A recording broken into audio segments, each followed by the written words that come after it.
राजौरी ज़िला की सियासत काफ़ी दिलचस्प हो चुकी है और ख़ास तौर पर अगर असेंबली सेगमेंट राजौरी की बात की जाए तो राजौरी असेंबली सेगमेंट की सियासत भी काफ़ी दिलचस्प होती दिख रही है।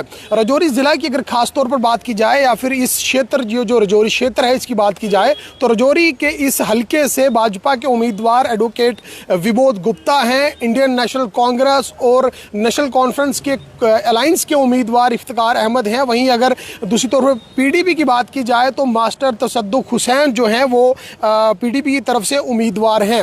लेकिन इसी बीच सबसे बड़ी खबर ये आ रही है कि राजौरी असेंबली कॉन्स्टिट्यूंसी से जितने भी इंडिपेंडेंट कैंडिडेट्स हैं एक के बाद एक करके उनकी विकेटें जो हैं वो गिरती नज़र आ रही हैं। सबसे पहला नाम जो है वो फॉर्मर मेंबर पार्लियामेंट और भारतीय जनता पार्टी के सीनियर लीडर चौधरी तालिब हुसैन का है, जिन्होंने बड़े ही गाजे बाजों के साथ राजौरी के रिटर्निंग ऑफिसर के पास अपना नामांकन पत्र भरा था। लेकिन उसके फ़ौरन बाद जो है देर शाम ये ऐलान कर दिया कि मेरी सेहत ठीक नहीं है, मैं असेंबली का इलेक्शन नहीं लड़ सकता। इसी के बाद एक जब दूसरी विकेट की अगर बात की जाए तो जो दूसरी विकेट है चौधरी जुबैर अहमद रजा जो रिटायर्ड सेशन जज हैं, उन्होंने भी एज अ इंडिपेंडेंट कैंडिडेट जो है और राजौरी असेंबली हल्के से अपना नामांकन पत्र जो है वो भरा था। लेकिन आज अगर दिन की बात की जाए तो उन्होंने भी प्रेस कॉन्फ्रेंस करके जानकारी दी है कि मैं भी जो असेंबली का ये इलेक्शन है वो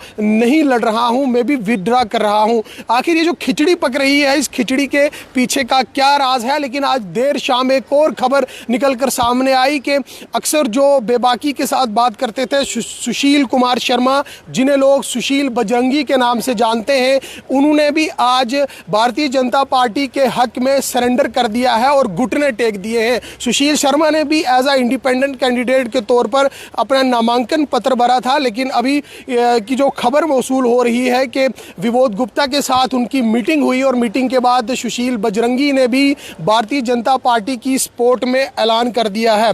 गौरतलब है कि सुशील बजरंगी ये वही व्यक्ति हैं जिन्होंने मेंबर पार्लियामेंट का इलेक्शन भी जो है कंटेस्ट किया था। कितने वोट लिए थे वो एक अलग पहलू है, लेकिन सबसे बड़ी खबर इस वक्त राजौरी से सामने आ रही है कि राजौरी की सियासत काफ़ी ज़्यादा दिलचस्प होती नज़र आ रही है। एक के बाद एक विकेटें गिर रही हैं और जितने भी इंडिपेंडेंट कैंडिडेट्स खड़े हो रहे थे, 3 कैंडिडेट्स ऐसे हैं जिन्होंने सरेंडर कर दिया है और मज़ीद जो बाकी के कैंडिडेट्स हैं आने वाले समय में देखा जाएगा कि वो भी सरेंडर कर रहे हैं या नहीं है। लेकिन इस वक्त कड़ा मुकाबला जो है राजौरी में भारतीय जनता पार्टी, कांग्रेस पार्टी और एक इंडिपेंडेंट कैंडिडेट मियां महफूज के बीच में माना जा रहा है। वहीं इसी बीच इस मैदान में पीपल्स डेमोक्रेटिक पार्टी के लीडर जो है मास्टर तसद्दुक हुसैन भी शामिल हैं। लेकिन कड़ा मुकाबला जो है वो भारतीय जनता पार्टी और इंडिपेंडेंट कैंडिडेट मियां महफूज के बीच में माना जा रहा है, जो सूत्र बता रहे हैं। लेकिन वहीं अगर सूत्रों की अगर माने तो दूसरी तरफ ये भी कहा जा रहा है कि जो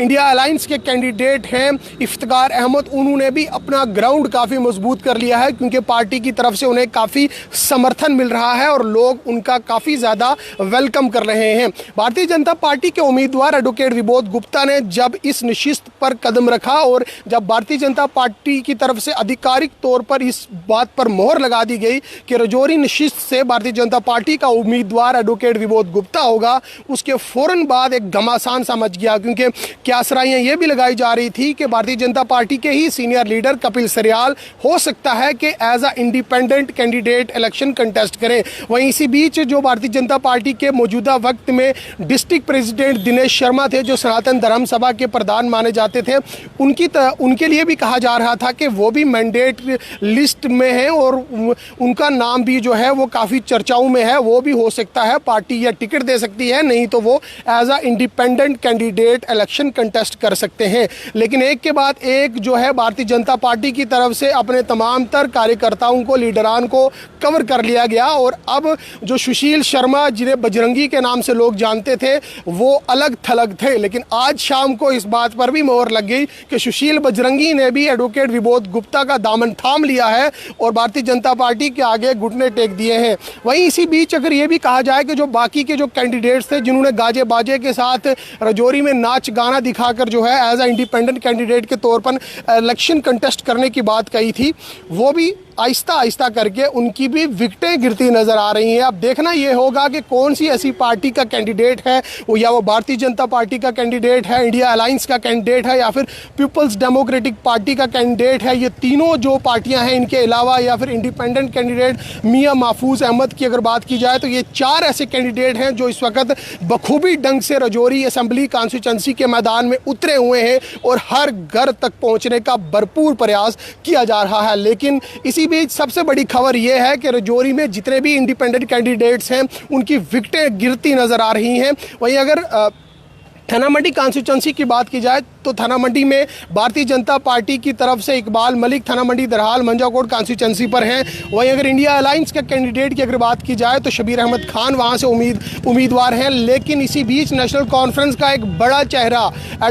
रिटायर्ड जज मुजफ्फर इकबाल खान, जिन्होंने नेशनल कॉन्फ्रेंस के दामन थामा, अपनी कुर्सी को छोड़ा, जॉब को इस्तीफा दे दिया। वहीं क्या सराहियां लगाई जा रही थी कि मुजफ्फर इकबाल खान को नेशनल कॉन्फ्रेंस की तरफ से उम्मीदवार घोषित किया जाएगा। लेकिन दिलचस्प ये है कि ना अभी तक पार्टी को खैराबाद कहा, ना ही पार्टी की तरफ से कोई उन पर एक्शन हुआ, लेकिन वो भी एज अ इंडिपेंडेंट कैंडिडेट जो है इलेक्शन कंटेस्ट कर रहे हैं। खित्ते पीर पंजाल में इस वक्त सियासत काफ़ी गरमाई हुई है और दिलचस्प सियासत इस वक्त देखी जा रही है। कहीं पर मामे बांजे की टक्कर है, कहीं पर चाचा भतीजा जो है मैदान में है। लेकिन राजौरी असेंबली कॉन्स्टिट्यूंसी जो एक बड़ा रोल निभाती है, जम्मू कश्मीर की सरकार बनाने में अपना एक अहम किरदार निभाती है, उस अगर सीट की बात की जाए तो खास तौर पर काफ़ी ज़्यादा घमासान मचा हुआ है। भारतीय जनता पार्टी के उम्मीदवार विबोध गुप्ता हैं, लेकिन क्या सराहियां लगाई जा रही थी कि जो ब्राह्मण समाज है वो कहीं ना कहीं हो सकता है विबोध गुप्ता की सपोर्ट में ना हो। लेकिन अब ये